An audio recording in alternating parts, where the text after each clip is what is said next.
Il y a des personnes qui ont décidé que vous étiez coupable et quoi qu'il arrive, qu'il y ait un procès, qu'il n'y ait pas de procès, vous serez toujours une espèce de sorcière vénale qui cherche le buzz et l'argent. Et il n'y a rien à faire pour ces personnes-là, en fait. Je suis avec Marie Truchot, qui est une des 6 femmes victimes du rappeur Moi à la Squale. En juillet dernier, il a été condamné à 4 ans de prison, dont 3 fermes pour violence conjugale. Et du coup, elle va nous raconter comment elle a vécu ce procès dont l'accusé est une personnalité publique. En 2020, tu as porté plainte pour violence conjugale, c'est ça? Tout à fait. Est-ce que tu peux revenir sur l'événement qui t'a poussé à porter plainte? La relation, elle s'est terminée en 2018 et j'ai essayé de porter plainte plusieurs fois au sortir de cette relation. Mais en fait, j'étais absolument pas prête psychologiquement à le faire. La dernière fois que j'y suis allée, j'avais déposé donc ma carte d'identité au commissariat. On m'a fait attendre 45 minutes pour prendre ma plainte. Et en fait, j'arrêtais pas de penser qu'à partir du moment où j'allais porter plainte, déjà, il allait le savoir et j'allais potentiellement être en danger. En plus, j'avais hyper peur du lynchage médiatique, de voir ses fans sur le dos et me faire descendre. Enfin, en fait, je me sentais pas du tout les épaules ni la force de m'afficher et de vivre une procédure judiciaire en étant visage découvert, harcelé. Enfin, c'était au-dessus de mes forces. Parce que du coup, à ce moment-là, lui, il était connu. Ah, lui était dans le pic de sa fame, quoi, si je veux dire. Enfin, voilà. Et moi, je voulais pas du tout être là-dedans. En plus, j'étais en CDI dans une entreprise. Voilà, je voulais pas du tout que ce soit connu, su, voilà. Je voulais porter plainte, mais j'étais pas du tout prête. J'avais pas la force. Et en fait, quelques années après, donc en 2020, j'ai découvert qu'une de mes connaissances, mais très éloignées, avec laquelle je travaillais occasionnellement, par un post sur les réseaux sociaux, faisait allusion à mon ex, et pas dans des bons termes. Donc je me suis doutée qu'il y avait un problème et que potentiellement elle avait vécu la même chose. Donc je lui ai envoyé un message sur Instagram, mais en me protégeant aussi, sans dire exactement de quoi je parlais, mais je lui ai tourné le truc en mode tout va bien, voilà, enfin, j'ai vu ta publication. Et en fait, elle m'a répondu immédiatement que ça allait pas du tout. Et elle m'a ressorti mot pour mot tout ce que moi j'avais vécu et que elle vivait. Donc les mêmes violences, les mêmes insultes, les mêmes crises, enfin exactement la même chose. Et là, je me suis dit, ok, donc il refait la même chose, pas seulement avec moi, je suis pas la seule, mais il le refait avec d'autres filles avec qui il sort. Et donc je lui ai dit que moi j'avais l'intention de porter plainte, que j'avais déjà essayé d'y aller. Elle m'a dit qu'elle voulait aussi porter plainte, mais qu'elle ne se sentait pas en sécurité parce qu'il connaissait son adresse et qu'elle voulait attendre en fait, d'avoir déménagé pour pouvoir aller porter plainte et se sentir en sécurité.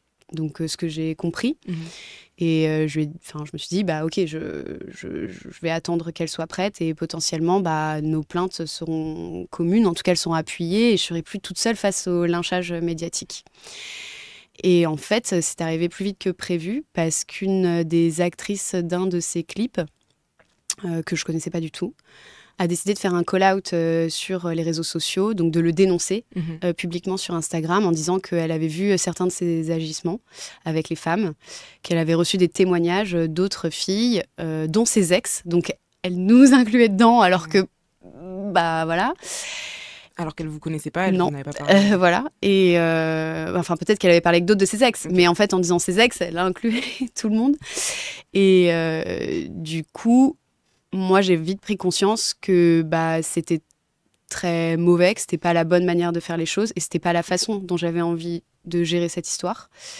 J'avais pas du tout envie de laver mon linge sale en public. C'était pas mon intention. Je voulais régler cette histoire, oui, mais pas faire ça comme ça. Devant la justice, du coup. Devant la justice, je voulais le faire correctement.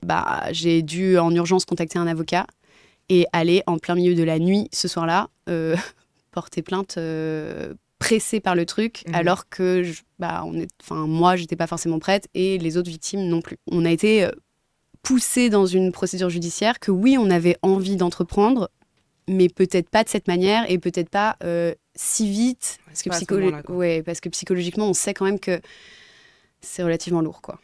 Et du coup, toi, qu'est-ce que tu as ressenti quand vous avez vu votre histoire publique, devenue publique? Moi, personnellement, j'étais paniquée. c'était hyper difficile de voir cette histoire surgir dans la presse, surtout que en fait, j'ai porté plainte pendant 8 heures. Et juste après ma plainte, en sortant de la police judiciaire, ma plainte a été vendue à BFM TV. Donc il y avait beaucoup d'infos dans mon procès verbal qui pouvaient me permettre aux gens de m'identifier, dont mon agresseur. Donc je me sentais en danger. Je me suis sentie terriblement vulnérable. Et en plus, j'ai reçu énormément de menaces de mort, de viol, de la part de ces fans sur Instagram qui m'ont retrouvée et qui me harcelaient en fait. Donc, clairement, je suis restée dans mon lit à peu près 2 jours à pleurer sous ma couette et j'étais absolument pas capable de faire autre chose, quoi. Ça m'avait anéanti, quoi. Et la procédure judiciaire, du coup, tu l'as vécue comment ? Comment elle s'est passée ? Elle a duré 4 ans. Il faut savoir que c'est assez long. Et en plus, nous, on a eu les confinements successifs et le Covid. Et en plus, cette procédure judiciaire, elle s'est rallongée parce qu'au fur et à mesure de la procédure, il y avait des victimes qui se rajoutaient. Et donc, plus une victime se rajoute au dossier, plus il faut rajouter des éléments, les preuves, les témoins qui viennent, qui sont convoqués par la police, qu'on doit entendre. Il y a une enquête sur chaque victime aussi, donc on doit passer un examen psychologique avec un psychologue mandaté par la justice pour vérifier qu'on n'est pas complètement folle ou qu'on n'est pas menteuse. Voilà.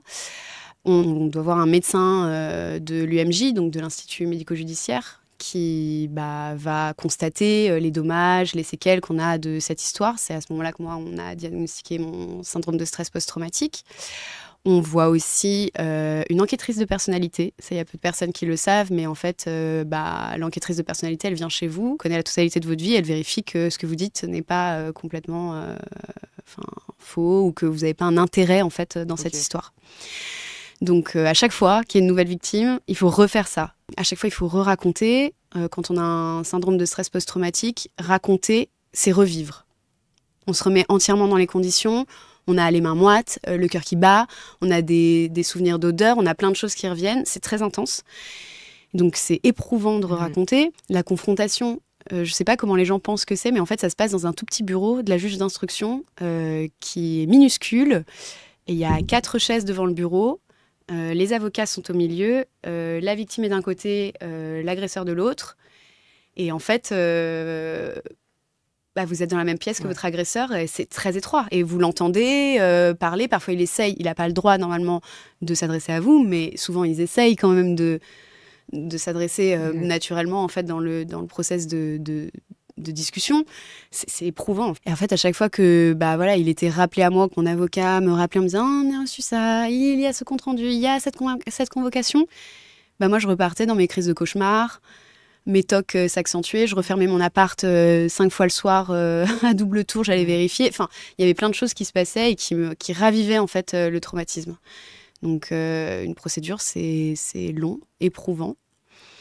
Et il n'a pas fait grand-chose pour m'épargner, moi en tout cas, étant donné qu'il avait publié une vidéo montée où il m'affichait à visage découvert pendant la procédure. Okay. Sur son Instagram où il avait 1 million d'abonnés, en disant que j'étais psychopathe, folle et que je mentais et que je voulais juste détruire sa carrière. Faut savoir que ça, c'est pas autorisé normalement de faire pression sur les victimes pendant la procédure judiciaire. Et cette vidéo, elle a été reconnue comme non recevable puisque c'était un montage par la justice. Donc bon, ça a été une procédure qui était relativement intense, quoi. Et du coup, qui a été portée sur la place publique. Ah, totalement. Et toi, tu as eu l'impression justement d'avoir été aussi jugée par le tribunal médiatique ou populaire ou celui des réseaux sociaux ? Ce qui est ressorti dans la presse était, en tout cas dans la presse sérieuse, pas dans les blogs, dans un truc un peu sérieux, était hyper bien raconté et d'une grande neutralité. Donc en fait, j'ai trouvé ça bien. D'accord. Ce que j'ai moins apprécié de la part de la presse, c'est qu'effectivement, quand mon procès verbal a été vendu à BFM, comme il y avait mes informations personnelles, mon numéro de téléphone personnel est sorti. Et donc, je recevais des appels de toutes les chaînes de télévision sur mon numéro personnel, alors que j'étais déjà au fond du trou. Donc ça, c'était dur.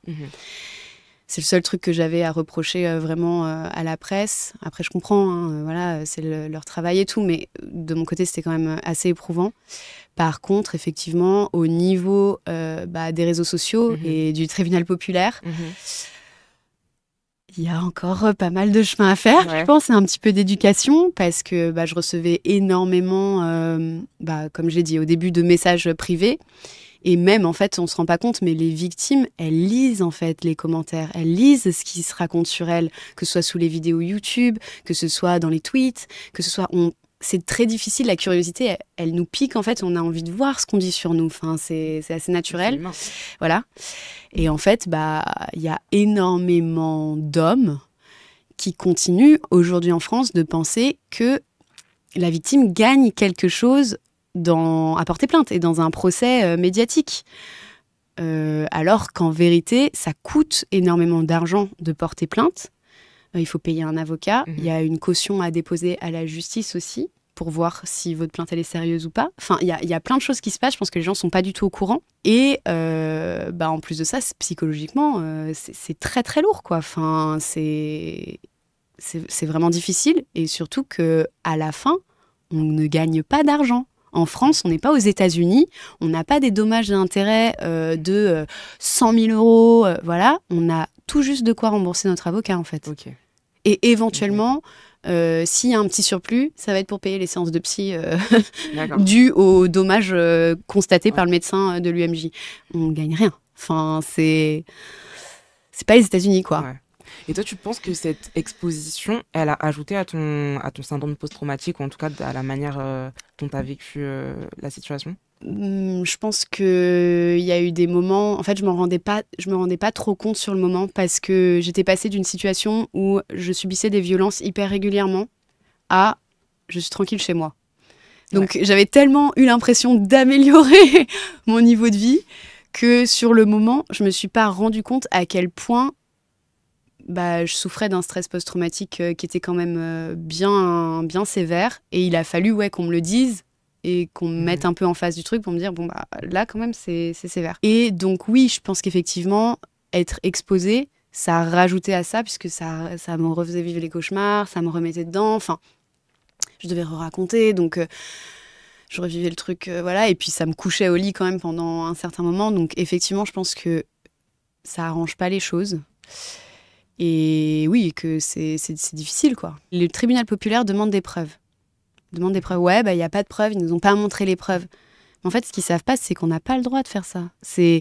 On ne peut pas afficher des preuves comme ça en plein milieu des réseaux sociaux. Les preuves, elles vont à la justice, elles sont sous scellé. Enfin, il y a une procédure à respecter, il faut la suivre et on ne peut pas faire ça. Donc, on a très envie de répondre. Mais il y a des preuves, il y a des choses, c'est vrai.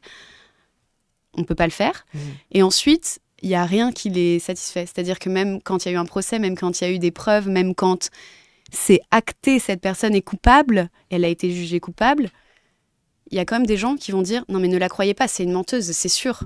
On n'a pas vu ses preuves, nous, le procès était public. » Enfin, voilà, en fait, ça ne suffit jamais. Il y a des personnes qui ont décidé que vous étiez coupable et quoi qu'il arrive, qu'il y ait un procès, qu'il n'y ait pas de procès, vous serez toujours...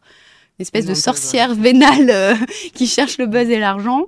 Et il n'y a rien à faire pour ces personnes-là, en fait. Et quand on est victime, on a envie de montrer que non, on ne ment pas, que c'est la vérité, on n'a rien à gagner là-dedans et que c'est vraiment ce qu'on a vécu. Mais en fait, il y a quand même des personnes qui ne seront jamais convaincues de ça et il faut lâcher, quoi. Et ça, c'est le plus dur, je pense. Et toi, tu as été soutenue pendant la procédure et après j'ai eu pas mal de soutien, déjà de la part de mes proches, de ma famille.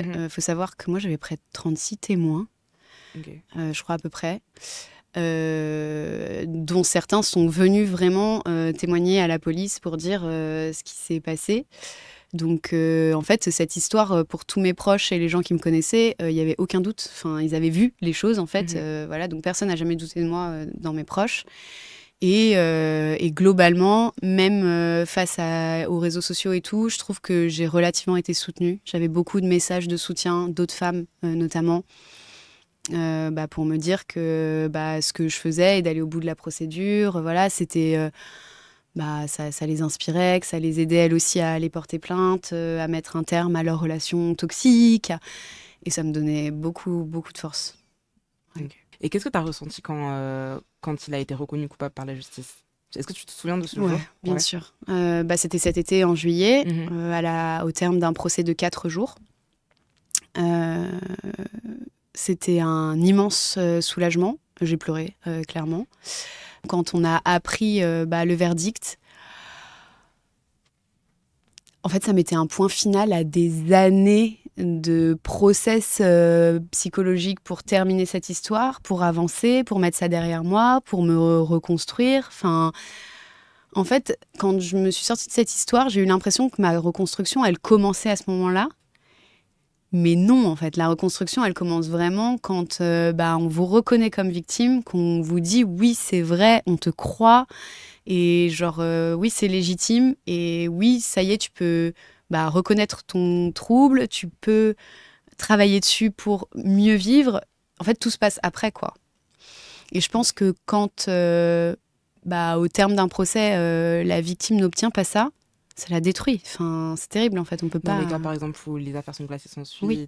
Okay. C'est horrible, quoi. Enfin, il y a quand même un déclic qui se passe au moment où vous êtes soutenu par une autorité qui dit oui, vous êtes victime, vous avez bien vécu ça, voilà, et monsieur est coupable. Oh, merci. Enfin, ça permet d'avancer, en fait. Il y a plein de choses qui se sont débloquées. J'ai énormément avancé sur mon trouble de stress post-traumatique, comment il se présentait, qu'est-ce que j'avais ressenti, qu'est-ce que c'était. J'ai assumé aussi publiquement mon histoire et je peux en parler à visage découvert aujourd'hui parce que je me sens légitime de le faire, parce que j'ai vécu ça et que j'ai pas à en avoir honte. Enfin, voilà, il y a plein de choses en fait qui se passent psychologiquement une fois qu'on est au terme de ce procès, quoi. Comment est-ce que tu fais pour lutter contre ce stress post-traumatique? Alors, quand on m'a diagnostiqué mon stress post-traumatique, il faut savoir qu'on m'a conseillé tout de suite de voir un psy, ce qui est à faire, je précise, mais le problème c'est que souvent on a beaucoup de mal à aller en parler. En plus, dans le cadre de la procédure, moi j'en parlais souvent, beaucoup, et à la police, et à la presse. Et en fait, j'étais épuisée de raconter encore cette histoire. Et du coup, j'ai essayé d'aller voir un psy, mais j'y arrivais pas, quoi. C'était horrible. Enfin, c'était des moments de souffrance. Je mettais des jours à m'en remettre, voilà. Donc, ce que j'avais fait, c'est que je faisais déjà du yoga à l'époque. Et je me suis mis dans une pratique intensive de yoga.